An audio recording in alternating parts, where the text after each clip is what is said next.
Mobile दुकानात ग्राहक म्हणून गेलेल्या 20 वर्षीय तरुणीचा विनयभंग केल्याप्रकरणी शेख विरोधात गुन्हा दाखल करण्यात आलाय। अहिल्यानगर शहरात पुन्हा एकदा धक्कादायक प्रकार समोर आलाय।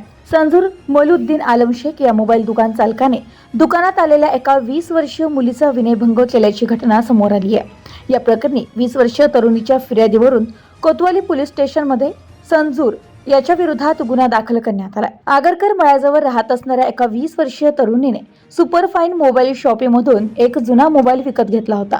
मात्र त्यामध्ये काही तांत्रिक अडचण असल्यामुळे तरुणी पुन्हा दुकानात जाऊन मोबाईल बद्दल तक्रार सांगत असताना त्या ठिकाणी मोबाईल दुकानदार चालक संजूर याने तरुणीचा मोबाईल नंबर मागितला। मात्र तरुणीने मोबाईल नंबर देण्यास नकार देताच त्या ठिकाणी असलेल्या संजूर याने त्या तरुणीशी झटापटी करून विनयभंग केलाय।